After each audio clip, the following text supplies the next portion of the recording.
Today I'd like to talk about how you get a chronic infection like Lyme or Epstein-Barr. But first, let me introduce myself. My name is Dr. Evan Hirsch, and I specialize in helping people resolve their chronic fatigue. I'm on a mission to help 100,000 people resolve their chronic fatigue. So let's jump in here. So oftentimes, people don't know how they got these infections, so I'd like to talk about it because infections are a huge cause. I've found that there's about 14 different causes of chronic fatigue. Most of the time, people have multiple causes. Pretty much every single time they have multiple causes. And infections is one of those causes. So the question is, how did I get that infection?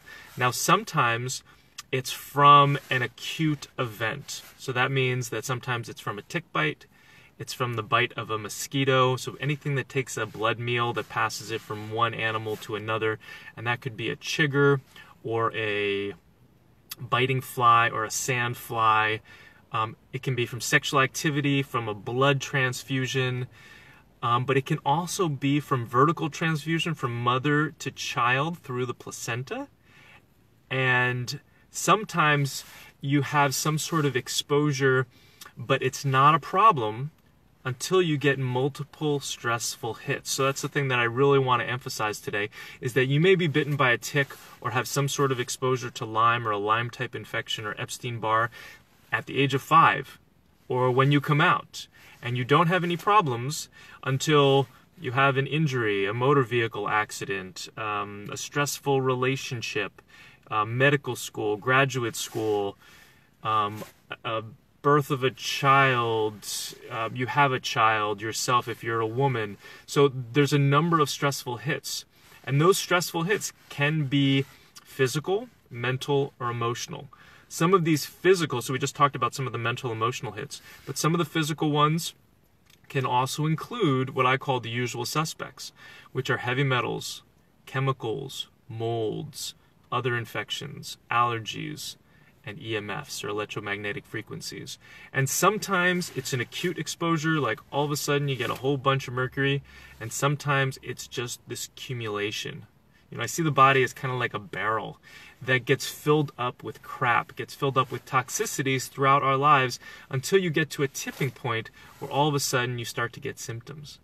So if you have this crap that's in your body that's not supposed to be there, and it's affecting your adrenal gland's ability to deal with stress, and the adrenal gland is responsible for managing your immune system gets distracted by all of these usual suspects.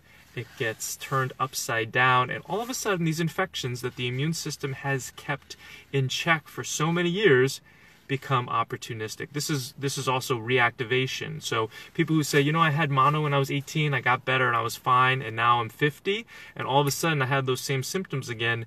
Well, it's because of the usual suspects upending the immune system and allowing this infection that was kept in check by the immune system for so long to become opportunistic again.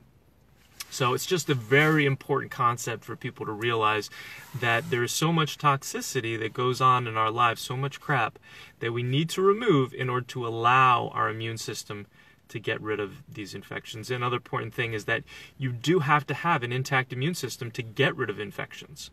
So people who go to see practitioners who specialize in infections, and they're killing infections, and they're not having success, or they're just getting, some symptoms might be getting better, but a lot of symptoms are getting worse. That's because there's a usual suspect that's present that is causing a problem with the immune system and not allowing the immune system to go after the infection. So that's definitely, if I find that I'm treating somebody and they're not getting better like I would assume them to be, then we have to take a step back and look at what else might be playing a role here. So I hope that helps you understand today how people get chronic infections and why they present at certain times. And when I'm talking about Lyme, I'm not just talking about Borrelia burgdorferi.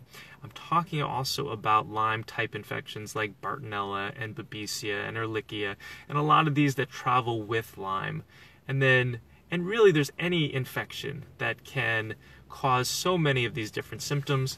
And now we know that they kind of have started swapping their DNA with each other, so we get these combinations of infections that can become even harder to treat. And this is one of the reasons why I love herbs and using herbs to treat, because they're so multifunctional because oftentimes, you know, an herb like neem is going to be able to kill yeast and spirochetes and bacteria and viruses, and it's a lot different than using an antiviral prescription or antibiotic prescriptions, which are really single focused and aren't as broad spectrum. And when you combine these herbs with other herbs, you just get beautiful synergy. So thanks so much for watching. Let me know if you have any questions. If you learned something in this video, give it a thumbs up and share it so you can help me on my mission to help 100,000 people resolve their chronic fatigue.